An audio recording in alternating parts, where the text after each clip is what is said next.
sum of the parallel sides and the perpendicular distance between the parallel sides is equal to area of the trapezium. So from this, we have already seen that the the area under, this is the velocity time graph, area under the velocity time graph with the time axis gives the displacement of the body between the time interval t1 to t2. So body, suppose it is traveling, we want to calculate the displacement of the body between time intervals t1 and t2. Then between those time intervals, how much area the VT time graph makes with the time axis, that is equal to displacement. So this is a very important point you got. The displacement of a body moving with the uniform acceleration is equal to the area covered by the velocity time graph with with the time axis. So this is also proved. So this is a very important question, right? Now, one question I I speak here, and you will note, derive equations of linear motion moving the uniform acceleration from VT graph. Using VT graph, that is described in the textbook, using VT graph, you have to derive the equations of linear motion. Which are the equations of linear motion? V is equal to U plus AT, S is equal to UT plus half AT square, V square is U square plus 2AS. These three equations you have to do as a homework, right? Geometrically, you have to prove it. Using which graph? VT graph. Use a general VT graph like this and prove that V is equal to U plus AT, S is equal to UT plus half AT square, and V square is equal to U square plus 2AS. And that question is given as a homework for you. From my voice itself, you will note down the question and will prove it. Am I correct? So this is the condition. Next is velocity time graph for uniformly accelerated motion, different situations. At the different situations, many ways we can draw the velocity time graph for a body which is moving with the uniform acceleration. That I am going to draw here. That is also very important, right? So because you have to study all these things, then only the things will be perfect, right? And the graphs are very, very important. Now I am drawing velocity time graph for many different situations. This is one graph. This is time I will write, and this is velocity I will write. This is velocity. Am I correct? Okay. So many different kinds of graphs I am making. So this is the origin. This is the origin. Okay. One graph I am making like this. This is the velocity time graph. So this is V I can write. Velocity time graph, if it is a parallel to the x-axis, velocity remains constant. Velocity of a body when remains a constant, acceleration is equal to 0. So in this case, you will write acceleration is equal to 0.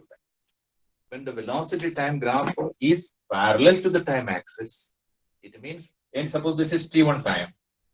This is time is t1 and this is time is t2. At t1, velocity is v only. At t2, also velocity is v only. That means the velocity of a body when remains a constant, then velocity time graph will be a line parallel to the time axis. Right? In that situation, velocity remains constant means a change in velocity is equal to 0. Therefore, acceleration is equal to 0. It means one more thing you have to understand. For a body which is moving the uniform velocity, its acceleration is equal to 0. Right? For a body which is moving the uniform velocity, the velocity time graph will be a straight line parallel to the time axis. Understand? Acceleration is equal to 0. That is said. Other graph is this one. This graph I am drawing, this is OD. In the same graph paper, I am drawing many velocity time graphs. In this case, what is the second case? Velocity increases uniformly. That means this is positive acceleration. So this is increasing with the time. Velocity is going on increasing constantly with the time. That means this is a case of positive acceleration, right? This is a case of, that means the velocity increases uniformly. In this case, the velocity is always remaining a constant. A body whose velocity always remains a constant. That means the body is moving uniform velocity. Then the velocity time graph will be a line parallel to the time axis. The velocity is increasing with a constant rate. In this case, velocity is increasing with a constant rate. In this case, velocity always remains a constant. Here it is increasing at a constant rate. Then this is a case of positive acceleration. This is a case of positive acceleration. Am I correct? Okay. Next. If the velocity is increasing such that the body is starting from the origin, that means its initial velocity is equal to 0. Then it goes on, its velocity goes on changing at a constant rate. Then velocity time graph is a straight line passing through the origin. This is also positive acceleration, right? But what is the difference between these two? In this case, the body had an initial velocity. Initial velocity was not 0. But in this case, initial velocity is 0. Both the cases, the change in velocity is constant with the time. In both the cases, the velocities are increasing only, but the rate of increasing is a constant. Here also rate of increasing is a constant. Here also rate of increasing is constant. Then what is the difference between these two? In this case, the body already had an initial velocity. But in this case, the body was starting, whereas initial velocity is equal to 0. So both are accelerated, positive acceleration, right? Another condition, velocity time graph, if the velocity is decreasing with the time, then what happens? The acceleration will be decreasing, right? If the velocity time graph is like this, this is what? This is decreasing acceleration. Because in this case, the slope is going on decreasing. First of all, slope is more, then slope is, if you make a tangent here, that will make a certain angle with the x-axis. When it goes upwards, the slope goes on decreasing. Slope goes on decreasing. So in this graph, the slope of the graph, velocity time graph, slope of this velocity time graph goes on decreasing with the time. Therefore, the acceleration is decreasing. In this case, you write acceleration is decreasing acceleration. This is decreasing. A velocity time graph can be like this also. That also I am drawing up. In this case, what you say is that the slope goes on increasing. Here the slope goes on decreasing. Here, first of all, this is the tangent. Now this is the tangent. Now this is the tangent. The tangent will make different angles. That angles go on increasing. Slope of the graph, this line. This is also VT graph. This also VT graph. This also VT graph. This also VT. All are VT graph only. In this VT graph, what you say is that the slope of the VT graph is going on decreasing with the time. But in this case, the slope is going on increasing with the time. So here we can write increasing acceleration. Increasing acceleration. Another graph I can make is like this. So time axis it is like this it is, and this is equal to GH, right? In this case, what you see is that the velocity decreases with the time. Velocity is decreasing with the time. That means this is a case of a retardation, negative acceleration. Do you write negative acceleration, right? So these are the case, all these kinds of graphs which are described in your textbooks, you will also be able to understand it. So main thing is these two. Why this is acceleration decreasing? Why this is acceleration increasing? This acceleration constant, this also acceleration constant. Here acceleration is 0, here acceleration is negative. So these are the things about. That is also done, right? Okay. Next, position time graph for a uniformly accelerated motion.